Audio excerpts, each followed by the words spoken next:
Olá, meus feras, preparado para o nosso segundo dia de aula? Mas, antes, vai lá no nosso canal, dá um like, ativa e compartilha com os amigos as nossas aulas. Não esqueça, eu conto com vocês.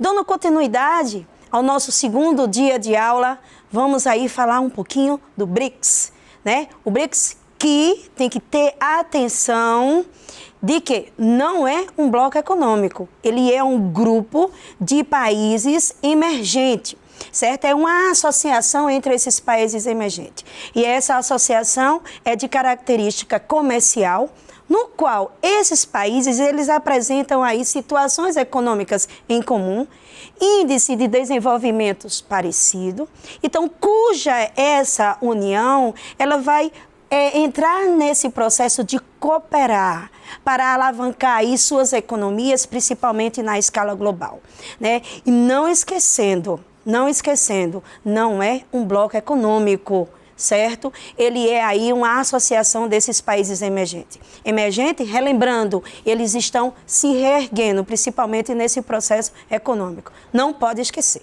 tá? Então, o termo BRICS foi criado pelo economista inglês John Neal, né, em 2001, e esse grupo, né, se referia aí a esses 5 países que apresentarão até 2050 um crescimento econômico, tá? Essa contribuição a esses 5 países, né, focando essa área. Lembrando aqui, antes era BRIC, sem a África do Sul, tá? Porque o economista, ele não aceitava que a África do Sul fizesse parte desse grupo, porque ela só estava atribuída a 1% do PIB mundial, tá? Então, em uma cooperação entre Brasil, Rússia e China, esses países se reuniram, né, e fizeram o convite à África do Sul para ela fazer parte. Professora, e o que é que a África do Sul tem que poderia contribuir recursos naturais e minerais, né? Lembrando aqui que o continente africano tem grande quantidade de recursos minerais, certo? Ia contribuir para esse processo, principalmente voltado à matéria-prima, que é um dos grandes destaques entre esses países emergentes, certo? Então, um dos objetivos para que a África do Sul fizesse parte do BRICS seria esse, né? A contribuição dos recursos naturais e minerais. Hoje, no mundo globalizado, observamos que a África do Sul é uma ponte para que a China invista principalmente nas empresas, né? A China hoje tem grande destaque em multinacionais, né? Envolvendo aqui metalúrgica, siderúrgica, petroquímica, né? Então, faz com que esses países contribuam, né? Nesse contexto, focando a essa taxa de crescimento econômico, certo? Então, em 2009, esses países deram início a esse encontro. Encontro esse focando aí elementos, né, dessa linha, onde um contribui com o outro. Essa ação vem a ser isso, a contribuição.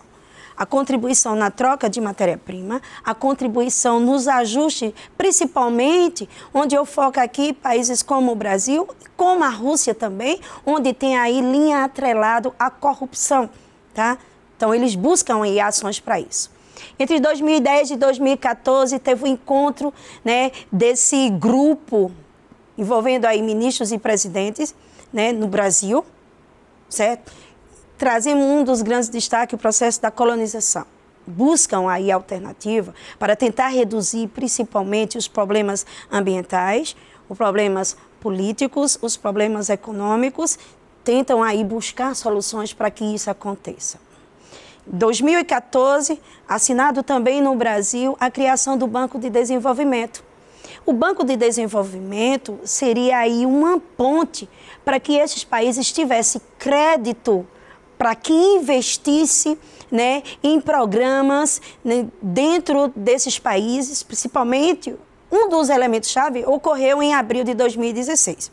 Tá? Esse banco teve aí um crédito aproximadamente de 811 milhões, né, de dólares. Fez com que esses países investissem em energia renovável.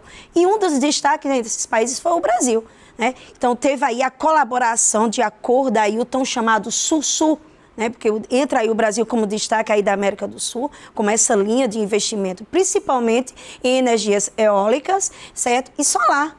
Fez com que o Brasil se expandisse nessa linha de contribuição. Então, o banco foi um dos principais contextos de investimento, focando aí o BRICS. Então, fez com que esses países reduzissem, né, onde antes a única alternativa para esse processo de contribuição econômica entre os países era os bancos internacionais, que é o Fundo Monetário Internacional, que é o FMI, e o Banco Mundial, o antigo BIRD, né, fez com que esses países reduzissem essa linha de crédito com esses bancos internacionais e investisse entre eles próprios, né, com esse banco de desenvolvimento. Então, a colaboração aí sul a sul, né, focando principalmente em investimentos de acordo entre esses países. Então, não esqueça, em 2014 foi assinado esse banco, essa criação, e foi no Brasil. Em 2010 e 2014, ocorreu aí o primeiro encontro entre esses países, né? O Banco de Desenvolvimento é um dos grandes investimentos para essa linha, tá? Professora, e o que é que esses países eles têm em comum? Né, que faz com que eles apresentem aí grandes destaques, né, nessa linha econômica mundial. Um deles, grande extensão territorial. Nós temos aí a Rússia, que é considerado um dos países que apresenta grande extensão territorial. Nós temos o Brasil, que é considerado o quinto maior país extenso. Nós temos a China, que é a terceira em nível de extensão territorial. Então, uma grande extensão territorial. O Brasil tem grande destaque porque ele tem, além de ter essa grande extensão, ele tem aí 7% da água potável mundial. Nós temos 106 aquíferos, né? Nós temos aí rios que apresentam uma grande extensão e volumes que contribuem. O nosso clima é um clima tropical, favorecemos nessa nossa área. Temos solo de grande escala, que é o solo, principalmente o massapé e o de terra roxa, que contribui aí. Principalmente para essa escala, focando o setor agropecuário, né? Levando ele nesse grande destaque. Outra, estabilidade econômica recente, ou seja, nos últimos tempos, vem aí reduzindo, né, o aumento de preço de alguns produtos, faz com que esse fator entre em comum entre eles. O Produto Interno Bruto, PIB, ele está em ascensão, está sempre esse controle. O Brasil, em 2013, nós estávamos na escala do seu sétimo. Em 2015, no início aí com a crise econômica, focamos aí a escala do nono. Hoje o Brasil está na 8ª posição do PIB mundial. Nós temos aí também nesse grupo a China, que é considerada aí o segundo PIB mundial. E a China já ultrapassou os Estados Unidos nessa linha de produção e exportação. Tá? Em 2010 ela ultrapassou os Estados Unidos. Desde 2010 ela vem com essa seção de crescimento, né, atrelada a esse contexto econômico. Tá? E a Índia também, desde 1947, com esse processo de independência, a Índia ela tem aí focando de mentes brilhantes, que é muito importante na Índia. A população da Índia é uma população jovem, vem investindo nessa área, faz com que ele tenha essa expansão também, né? E faz com que essa população ela venha essa distribuição e tem esse fator como mão de obra, grande quantidade de mão de obra. Nós temos aí, esses países em si, soma-se aproximadamente 68% da população mundial. Nós temos a China, que é considerado o mais populoso, nós temos a Índia, que é o segundo populoso, nós temos o Brasil, que é o quinto em nível de população. Agora, o que precisa ter atrelado a isso? Infelizmente, a mão de obra brasileira é uma mão de obra barata e desqualificada ainda. Comparar a mão de obra do Brasil com a mão de obra dos Estados Unidos, ainda está esse entrave. Aí é onde, no fórum, eles buscam alternativa para tentar amenizar isso. Tem uma grande disponibilidade, mas falta esse investimento. tá? O grande mercado consumidor. Uai, se eu tenho aí uma grande quantidade de mão de obra, certamente eu vou ter um grande mercado consumidor, favorecendo aí linha de produção, linha de exportação e distribuição no setor interno e no setor externo. Tem que estar sempre ligado nisso, tá? É assuntos onde leva esses países, um fatores comuns entre eles, porque aí emergente, porque países, né, focando a esse grupo.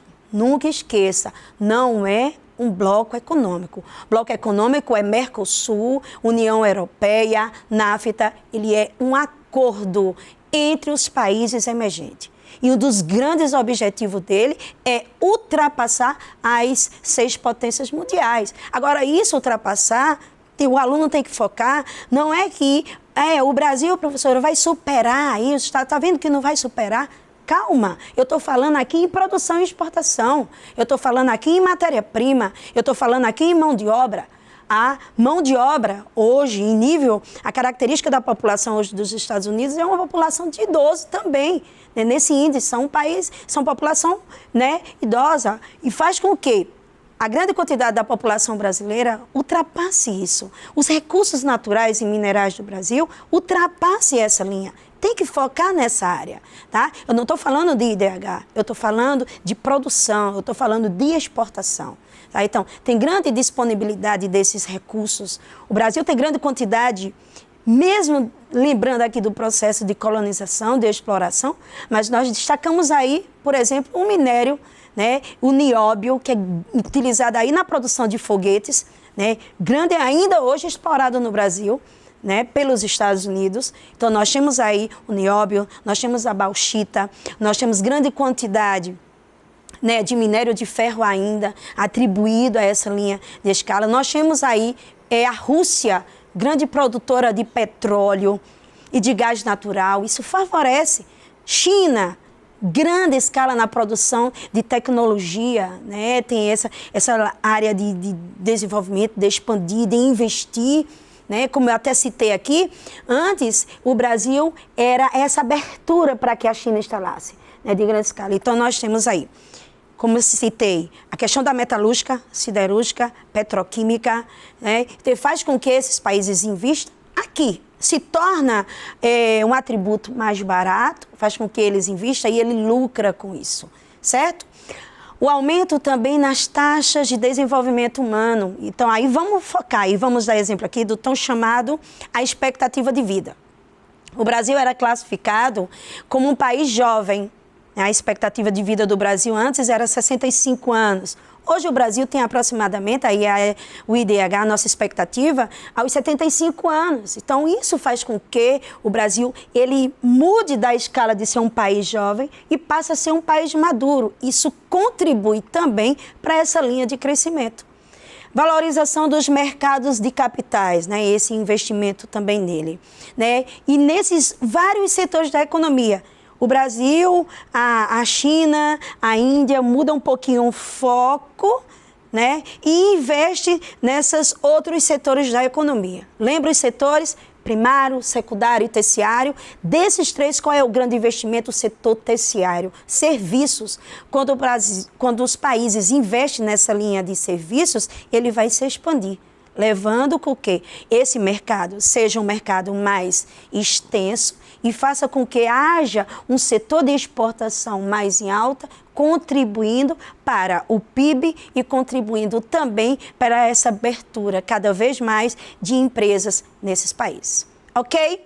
Características esclarecidas? Se liga nisso. Agora a gente vai abordar um pouquinho sobre cada concepção de cada país desse. Tá? Por exemplo, Brasil. O PIB do Brasil em 2019 foi de aproximadamente 3,7 trilhões. A população também de aproximadamente 211 milhões de habitantes. A tendência é que a população brasileira haja um crescimento até 2040, certo? Tem esse crescimento, mesmo atribuída aí a algumas regiões do Brasil que teve essa queda com a taxa de fecundidade. Taxa de fecundidade são mulheres, né, que geram filho. Lembrando, o mercado hoje é abertura para que a mulher se acentue na sua linha de investimento, principalmente no seu setor profissional, mas existem regiões no Brasil que também está atribuindo essa linha de expansão. Principalmente, qual é a região, professora, que eu posso citar que ainda está nesse crescimento populacional? A população Nordeste, a região Nordeste, a região Norte, a região Centro-Oeste. Está tendo essa ênfase de crescimento. O Brasil é o 8º no PIB, então na questão do ranking, né, de economia. Renda per capita também teve um aumento, aproximadamente 19 milhões em 2019. O IDH 0,761, então é mais próximo, né, de 1, levou com que ele tivesse essa mudança. Agora, qual é a preocupação nessa união entre esses países, quando eles se reúnem no tão chamado fórum? Ainda no Brasil nós temos aproximadamente, né, de 20 a 30 milhões de miseráveis, ainda apresentam uma baixa qualidade de vida. Aí está nesse contexto, como é que está a educação brasileira?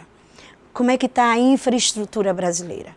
Né? Nesses últimos tempos aí, atribuído a esse contexto, as rodovias do Brasil são precárias, falta essa qualidade, falta esse investimento. É aí onde busca essas ações nos fóruns envolvendo aí a questão do BRICS, tá?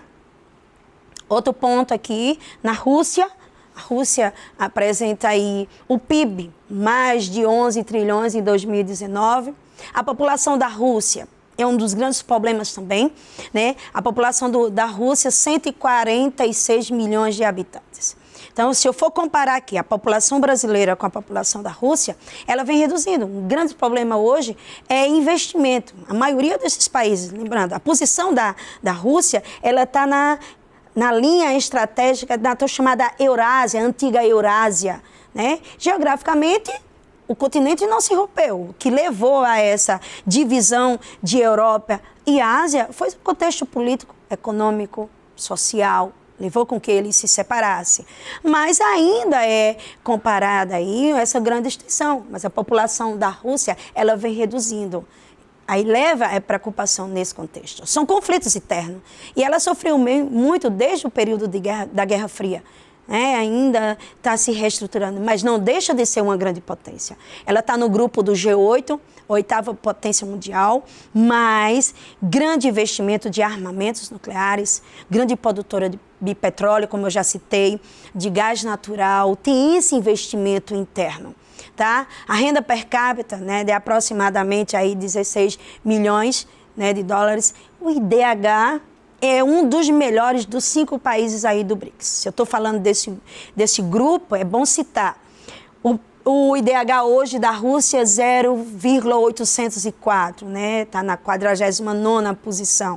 É um dos melhores, envolvendo esses países. Então, IDH, lembra, para que eu possa medir o IDH de um país, eu vou estar ligado na expectativa de vida, na educação, certo? Se liga sempre nisso, envolvendo a distribuição nesses países, ok?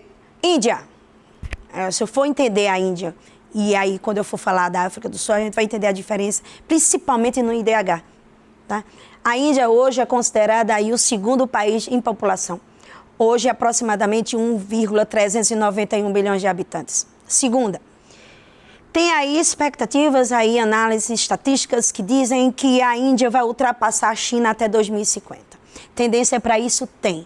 Porque se eu for comparar a população da China, a maioria é uma população de idoso. E a população da Índia é a população de jovem. Por isso é a linha dessa ultrapassagem. Tá? E ela investe muito, principalmente, aí são classificados, como até citei aqui, mentes brilhantes. Né? A tendência é investir principalmente em educação. Faz com que eles, né, vai se expandir nessa área. O PIB da Índia, 9 trilhões, aproximadamente em 2018. A renda per capita, 2 trilhões, né? Agora vem o IDH. O IDH da Índia, desses 5 países, né? Ele está numa posição aí, né? Só vamos comparar aqui a África do Sul com a Índia 0,647. Então, ela se aproxima mais de zero. Aproximando mais de zero, vem aí a classificação ainda de estar, né? Vamos lembrar aqui a questão do sistema de castas. O governo quer tirar, mas ainda, o que é que a gente tem que entender aí? Vem da hierarquia, vem dessa concepção de formação da etnia da população, da característica dessa população, certo? Então, o sistema de caixa ainda é muito destacado nessa questão da Índia, faz com que esse IDH seja atrelado, né? Principalmente a situação da infraestrutura na Índia ainda é precário também, então leva com essa concepção, né? Focando o IDH. Então, esse é um dos contextos. Quando eu cito cada um desses, o ponto positivo e o ponto negativo, né? O ponto positivo leva adiante fazendo com que esse grupo ultrapasse futuramente o G6, mas o ponto negativo é a busca de soluções para tentar amenizar. Não estou aqui citando que eles vão resolver o problema de cada país, não. Mas amenizando faz com que o ponto positivo ultrapasse, fazendo com que eles entrem na escala de se tornar futuramente países em grande escala na economia mundial. Certo? China. O PIB, 14 trilhões em 2019, é a segunda maior economia mundial, né? Dos países do BRICS, ele é o melhor PIB, tá? A população, 1,410 bilhões de habitantes, é a primeira. Só que é uma população idosa, certo? É assim que se caracteriza. A estimativa aí, né, de que ela tenha essa redução, né, quando a China ela é inteligentíssima, quando ela observa que ela está tendo aí focando o seu setor econômico, um dos exemplos é esse de agora, né? Então ela lança contexto para tentar, né, se destacar. Então ela tenta controlar a situação da sua própria população e investir nos demais. Certo? E IDH também é considerado um dos melhores, né? Então 0,758, o Brasil ainda é melhor do que o da China. E tenta lembrar aqui, se tem essa população, ainda 15% da população chinesa é de analfabetos. Então esse é um dos grandes problemas também hoje, tá? Então, o ponto positivo: segunda economia mundial, investimento em vários países, principalmente os países que ainda estão em desenvolvimento. Professora, ainda hoje nós temos países considerados como subdesenvolvidos? Temos, no continente africano. Ainda temos países que são aí precários, principalmente não tem indústria. Né? Citando aqui Serra Leoa, né? Que tem grande destaque nisso, principalmente na situação precária destes países. Lembrando, o processo aí de colonização é uma das grandes lembranças focado essa linha de impedimento que os países avançassem, tá? África do Sul, onde o Dionil não queria que ele fizesse parte, mas a África do Sul vem nos últimos tempos tendo esse crescimento, principalmente um dos grandes investidores nisso é a China, né? O PIB, 312 bilhões em 2019, a população aproximadamente 56 milhões de habitantes. O IDH é melhor do que o da Índia, 0,699. Mas se eu for comparar ainda, é um IDH baixo. A maioria dos países do continente africano apresenta, né, esse contexto de redução, principalmente no IDH. Ficou claro? Os 5 países, nós temos aí o Brasil, né, a China, a Índia, a Rússia e a África do Sul. Desses, a África do Sul foi o último a fazer parte desse grupo de países emergentes. Tá? Professora, qual é um dos objetivos importantíssimos para que esses países se interajam com o outro? Trabalhar coletivamente. Tá? É um dos grandes objetivos desse grupo. Eles não entram em conflito. Eles buscam ações, certo? Acordo financeiro, e um dos acordos financeiros, citando aqui acordos financeiros, citando aqui o Banco de Desenvolvimento, né? Diálogo, tem que ter diálogo entre esses países, é diferente aí, se eu for comparar aqui os países da ONU, né? Porque muitas vezes uma da grande dificuldade da ONU é buscar aí acordo entre os países, tá? Interação política. Lembrando que ainda desses países tem aí a política focando estável. Ampliação de contato, né? Ampliar o contato principalmente com outras fronteiras internacionais. Quando a gente lembrando aqui do tão chamado multinacionais, transnacionais, né? Então, ampliação de contato com outros países, a cooperação mútua entre eles. Então, se eu tenho aqui, só para a gente lembrar aqui um pouquinho, eu tenho o Brasil com grande destaque na América do Sul, mas nos últimos tempos eu vou citar aqui também o Paraguai. Tá? O Paraguai, nos últimos tempos, o Brasil está investindo nele. O Paraguai ele tem grande exportação aqui da soja e do fumo, levando com que esse país se torne um dos elementos, ou seja, vamos dizer que um território regional, né? É quando eu lembro aqui do tão chamado semiperiférico, tá? Que é essa forma, outras formas de divisão. Nós temos países emergentes, nós temos países centrais, que são os países desenvolvidos, periférico e semiperiférico hoje. A globalização faz com que esse critério técnico, científico, informacional vá nessa linha abordando uma das alternativas de investimento. Então, o Paraguai hoje é um dos grandes investimentos do Brasil. Tá? Então, ele está produzindo e exportando também, está tendo a abertura e a cooperação para que o Brasil investa em uma de suas empresas, lembrando que é fronteira.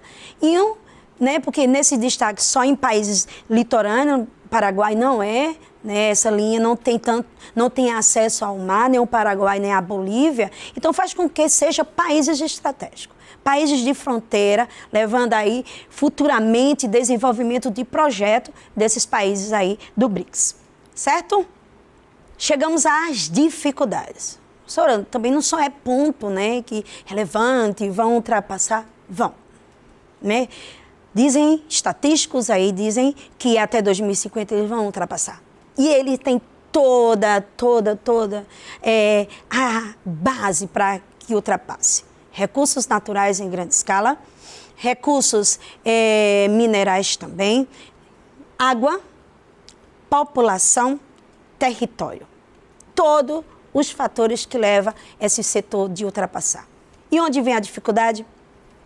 Apesar dos 5 países convergirem em diversos temas, nem sempre há um consenso entre as partes. São países diferentes.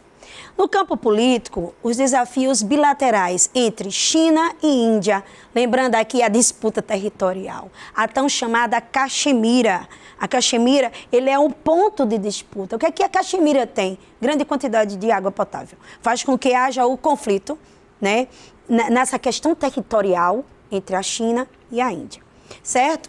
Levando aí esses fatores históricos que não é de agora. Essa tensão entre esse grupo é antiga. Recentemente, o atual posicionamento do presidente do Brasil, né, fez com que ele se tornasse divergência com a Rússia no tão chamada crise da Venezuela, impedindo, né, os tão chamados imigrantes venezuelanos dentro do Brasil, fez com que houvesse aí essa divergência Brasil e Rússia, e isso é preocupante, porque o Brasil e a Rússia apresentam destaque aí de grandes setores de recursos naturais, né, desse grupo, tá? Então, se a Rússia hoje tem grande quantidade de petróleo e de gás natural, vai abastecer futuramente o Brasil, né? E isso é preocupante. Professora, por que vem essa divergência? Né? Lembrando hoje que a Venezuela ela é a grande reserva de petróleo mundial, né? Fazendo que haja futuramente esse conflito.